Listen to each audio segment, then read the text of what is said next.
हामी सुशीला कार्कीको नेतृत्वलाई भन्छौं 23 गते र 24 गतेको आन्दोलनको छानबिन गर र यदि हाम्रा नेताहरू दोषी छन् भने हामी कठघरामा हामी उभ्याउन तयार छौं। तिमीहरू समाउन आउनु पर्दैन, हामी समातेर लिएर आउँछौं।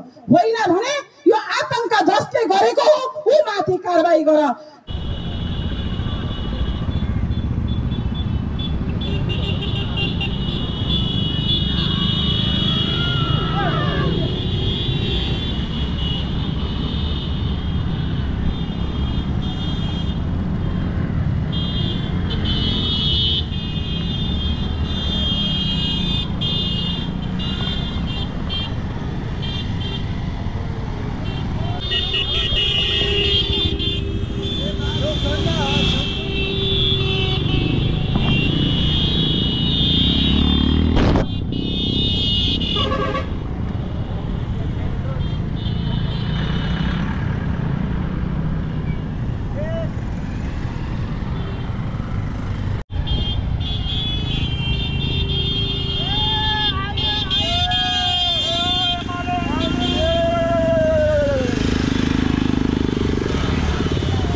यो देशमा एउटा ध्वंस भयो जेनजीको नाममा। त्यो जेनजी जो हाम्रा युवा पुस्ता अन्तिमलाई बदनाम गर्ने काम गरिएको छ। उनीहरूले उठाएका माग भ्रष्टाचार विरुद्धको कुरा, सुशासनको कुरा र सामाजिक सञ्जाललाई व्यवस्थित तरिकाले खोल्नु पर्छ भन्ने माग राखेर सडकमा आएका थिए। उनीहरूले भनेका थिए हामी कुनै पनि विध्वंस गर्दैनौँ, एउटा फुलको हाँगा पनि भाँच्दैनौँ भन्न सुरु गरिएको आन्दोलन दिउँसोको 12 बजेपछि हाइज्याक गरियो र तिनलाई घायल बनाएर, तिनलाई अगाडि देखाएर, हाम्रा छोराछोरीलाई अगाडि देखाएर एउटा देशलाई नै तहस नहस बनाउने खालको स्थिति सिर्जना गरियो। प्रहरीलाई जिउँदै लखेटी मार्ने खालको एउटा विध्वंस सुरु गरियो। तपाईलाई थाहा छ 62-63 को आन्दोलनमा यो देशमा लोकतन्त्र ल्याउनको निमित्त लाखौं मान्छेहरू सडकमा थिए। त्यो लाखौं मान्छे सडकमा उभिँदाखेरि पनि एउटा खालको कुनै हाम्रा चाहिँ संरचनाहरू ध्वंस भएका थिएनन्। आजसम्मका कुनै पनि आन्दोलनमा हामीले यस्तो देखेका थिएनौँ। त्यसैले हामी निर्धक्कसँग आज कहाँ भन्ने अवस्थामा पुगेका छौँ। ढुक्कले के भन्न सकिरहेका छौँ भने यो नेपाललाई नेपाल रहन नदिने खालको एउटा आतंकको सिर्जना गरिएको हो। त्यो 23 र 24 गते त्यसको एउटा दोष नेकपा एमालेका अध्यक्ष तत्कालीन प्रधानमन्त्रीमाथि लाउन खोजिँदैछ। हामीले भनेका छौँ 23 र 24 को निष्पक्ष छानबिन गर र यदि हाम्रा कोही पनि नेताहरू त्यसमा चाहिँ आरोपित ठहरिए भने, दोषी ठहरिए भने हामी कार्यकर्ताहरूले समातेर लगेर जेलमा राख्ने खालको आँट हामीसँग छ। अहिले हामी सरकारमा छैनौँ। हामी सुशीला कार्कीको नेतृत्वलाई भन्छौँ 23 गते र 24 गतेको आन्दोलनको छानबिन गर र यदि हाम्रा नेताहरू दोषी छन् भने हामी कठघरामा हामी उभ्याउन तयार छौँ। तिमीहरू समाउन आउनु पर्दैन, हामी समातेर लिएर आउँछौँ।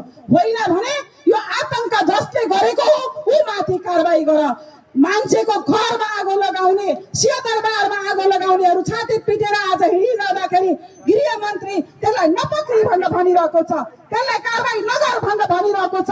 अनि हामीले बुझ्ने के हो? हाम्रो सुरक्षा आज छ। आज हामी आम जनताहरू सुरक्षाको चुनौतीमा बसेका गरिरहेका छन्। दिउँसै आएर एउटाले लुटपाट गर्छ, प्रहरी नतमस्तक भएर बस्नुपर्ने खालको स्थिति सिर्जना गरिएको छ। त्यसैले हामीले भनेका छौँ यो देशमा संविधान हामीले लिएर आएका हौँ। हाम्रो रगत र पसिनाले संविधान सिर्जना गरिएको हो। त्यही संविधान भित्र बसेर यो देशको सङ्कट टार्न सकिन्छ। त्यसैले हामीले जसरी आतंकका बीचमा यो सरकारलाई कु गर्ने काम गरियो, यो सरकारलाई षड्यन्त्रपूर्वक तरिकाले चाहिँ हटाउने काम गरियो र संविधानलाई कोमामा लाने काम गरियो। त्यो संविधानलाई नेकपा एमाले आज फर्काएको छ। नेकपा एमाले बोलेका कारणले, सडकमा निस्केका कारणले र संविधानको रक्षा गर्नुपर्छ भनेर हामी बाहिर आएका कारणले आज त्यसको रक्षा भएको छ। र हामीले भनेका छौँ संसदको पुनर्स्थापना गर। षड्यन्त्रपूर्वक तरिकाले जसरी संसद विघटन गरिएको छ त्यो असंवैधानिक छ। त्यसैले यो संसदको पुनर्स्थापना गर। आज हामीले उठाएको यो मुद्दामा कांग्रेस पनि यही ठाउँमा आइपुगेको छ। संसद पुनर्स्थापना नै यो देशको विकल्प हो भनेर भनिरहेको छ।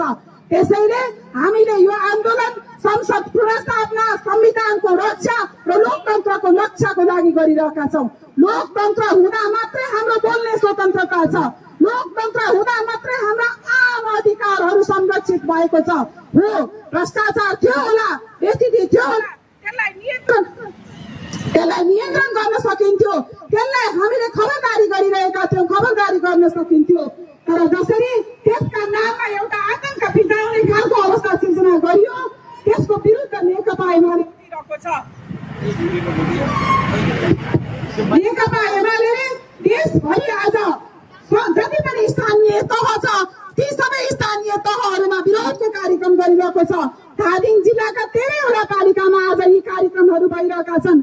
यो कार्यक्रम हामी 29 गते जिल्ला स्तरीय रूपमा भव्य रूपमा चाहिँ हामी जनप्रदर्शन गर्दैछौँ। त्यसैले आम जनसमुदाय नेकपा एमाले मात्रै होइन, यो देशलाई माया गर्ने, यो राष्ट्रियतालाई माया गर्ने, म नेपाली भएर बाँच्नको निमित्त चाहने आम नेपालीहरूलाई यो आन्दोलनमा आउनको निमित्त एकपटक फेरि आतंकका विरुद्ध, विदेशी दलालहरूको चलखेलका विरुद्ध नेपाली हुने गर्व स्थापित गर्नको निमित्त सडकमा आउन अनुरोध गर्दै फेरि पनि आजको यो कार्यक्रम भव्य बनाउन सहयोग गर्नुहुने आम नेता, कार्यकर्ता, नेकपा एमालेका शुभचिन्तकलाई हार्दिक धन्यवाद दिन चाहन्छु। लाल सलाम।